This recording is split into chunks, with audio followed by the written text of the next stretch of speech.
Sunlight streamed through the panoramic windows of my office, illuminating the opulent space that served as my kingdom. The cityscape sprawled before me, a concrete jungle mirroring the one I had meticulously built within the walls of my corporation. A place I had worked hard for, the future I had always been envisioned for myself was all mine, and it was better than what I had hoped for. From this vantage point, everything seemed perfect. The plush carpet beneath my feet, the gleaming glass and chrome furniture, and the carefully curated art collection adorning the walls, all testaments to my success. Yet a hollowness gnawed at me, a persistent emptiness that no amount of material wealth could ever fill. I felt like everything I thought would make me the happiest turned out to fill a little of the empty space inside me.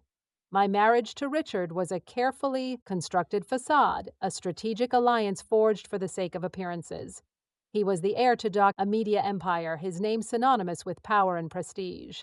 I, the ambitious young woman with a burning desire to climb the corporate ladder, saw in him the key to unlocking doors that would otherwise remain stubbornly closed. Love had never been part of the equation. Affection, perhaps, and shared respect for each other's ambitions, but the spark of genuine connection had been absent from the very beginning. We moved through life as well-rehearsed actors, playing our roles flawlessly for the benefit of the world. We were with each other for the status and power it gave. And there was no denying it. We never tried for children because none of us wanted to be parents. Dinner parties were a tedious chore, social gatherings and exercise in forced pleasantries. In the privacy of our expansive home, an uncomfortable silence hung heavy in the air, punctuated only by the clinking of silverware and the hollow echo of our footsteps on the marble floors. We had different wings of the house to ourselves. We lived like strangers. My life had become monotonous and boring. I went through the same motions every day, and it was tiring. The arrival of Alex, the new marketing director, disrupted the monotony of my carefully constructed world. Young, vibrant, with an infectious energy that seemed to crackle around him, he was a stark contrast to the soft, staid, predictable existence I had built for myself. Our first meeting was unremarkable, a routine introduction during a team briefing. Yet, as our eyes met across the conference table, a jolt of something unexpected shot through me. It was a flicker, a spark of awareness that sent a shiver down my spine. He was younger, yes, but there was a depth in his gaze and intelligence that belied his years. He listened intently as I spoke, his brow furrowed in genuine interest, starkly contrasting the glazed expressions I often encountered during board meetings. He was actually listening. Initially, I dismissed the feeling as a mere anomaly, a momentary blip in the carefully controlled world I had constructed. But as our paths crossed more frequently, the attraction simmered beneath the surface, a forbidden current pulling me towards him. The attraction between us was mutual, and it simmered between us like a live wire. I tried to ignore it, telling myself that he was younger than me.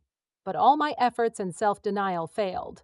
I liked whatever was happening between us, and in fact, I wanted more of it. He started leaving notes on my desk, witty observations disguised as work-related messages. I found myself lingering during our brief interactions, savoring the way his eyes held mine a beat too long. The subtle brush of his hand against mine as he handed me a file, the secret smiles we shared, the longing gaze, the guilt gnawed at me, a constant reminder of the vows I had taken. The life I had built on a foundation of convenience rather than, yet the pull towards Alex was undeniable. A siren song promising something I hadn't felt in years. The thrill of genuine connection, the possibility of something real blossoming amidst the carefully constructed facade of my life. The late-night work sessions became a regular occurrence, a thinly veiled excuse for stolen moments of intimacy amidst the stacks of paperwork and the hum of the deserted office.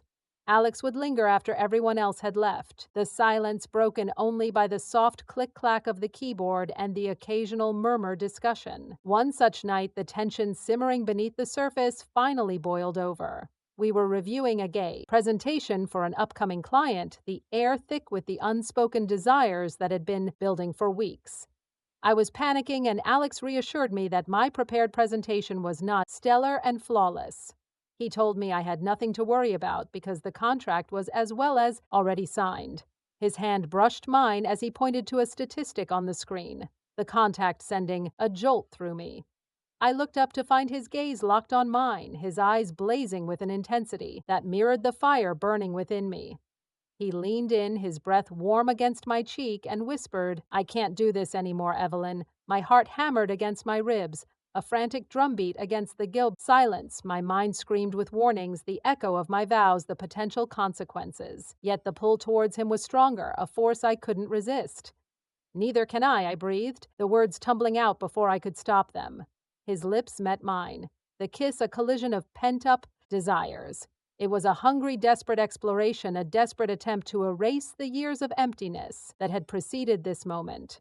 We stumbled back, the weight of our actions pressing down on us, but amidst the guilt and the fear, there was a spark, a raw, primal connection that had been missing from my life for far too long. His hands traced the curve of my back, sending shivers down my spine. We retreated to the plush couch in my office, the leather cool against our heated skin. His touch was a whirlwind, a map of exploration that ignited every nerve ending in my body. He whispered my name, a hoarse murmur against my skin, his voice a stark contrast to the silence that had become the soundtrack of my marriage. At that moment, the opulent office, the symbol of my carefully constructed life, faded away. All that existed was the warmth of his touch, the frantic rhythm of our breaths, and the intoxicating feeling of being truly desired. We didn't need to go all the way. The unspoken understanding hung heavy in the air, a shared acknowledgement of the precariousness of our situation.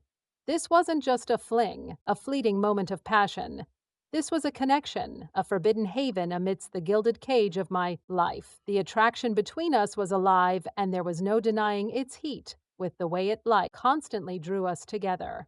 As the night wore on and the first rays of dawn peeked through the blinds, we lay tangled together, the aftershocks of our encounter still reverberating through our vest. Guilt gnawed at the edges of my conscience, a constant reminder of the line I had crossed. But as I looked into Alex's eyes, the warmth and understanding reflected there, I knew this wasn't just about stolen moments and fleeting pleasure. It was about a connection, a shared spark that had ignited a fire within me, a fire that refused to be extinguished. As the days turned into weeks, the stolen moments became a carefully woven tapestry in the fabric of my life. Late-night work sessions morphed into stolen lunches, business trips became opportunities for clandestine rendezvous in hidden hotel rooms. The thrill of the forbidden fueled our connection, the shared secret of a foundation for a bond that transcended the physical. Alex became my confidant, the one person I could truly be myself with. He listened without judgment, his eyes reflecting a genuine interest in the woman beneath the CEO facade. He challenged me, pushed me to see beyond the carefully constructed walls of my life, to rediscover the dreams I had, buried beneath the weight of ambition and societal expectations. He reassured me that I still had what it took. And as the door that had blocked my creative flow fell apart, I found that he was right. I was creating and drafting exciting projects again. My life felt brighter. The guilt never fully dissipated, a constant shadow cast by the vows I had spoken. But with each stolen glance, each whispered conversation, the connection with Alex grew stronger, a beacon of warmth in the cold emptiness of my marriage. One evening, during a particularly grueling board meeting, a subtle shift in Richard's demeanor caught my eye. He seemed distracted, his gaze lingering a beat too long on a young intern across the table. A flicker of something, akin to jealousy, sparked within me, a twisted justification for my own actions. It wasn't the first time I had noticed such behavior.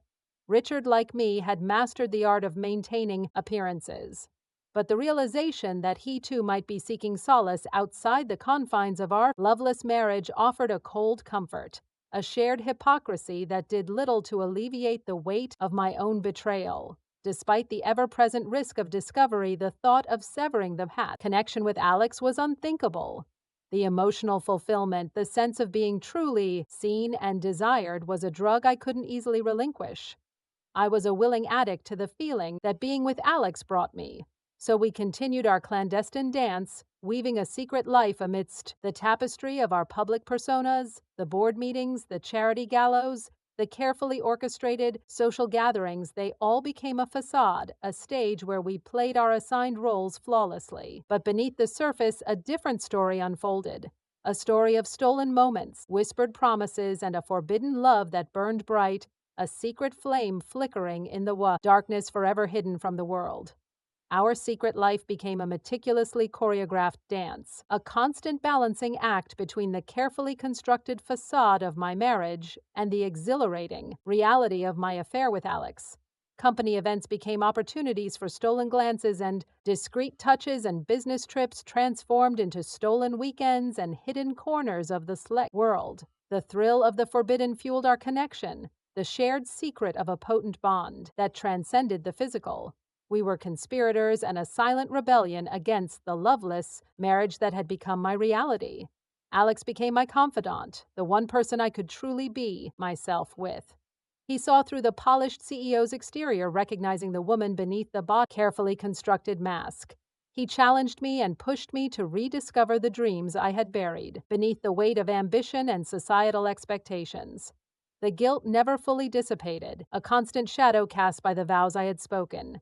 But with each stolen moment, each whispered conversation, the connection with Alex grew stronger, a beacon of warmth in the cold emptiness of my marriage.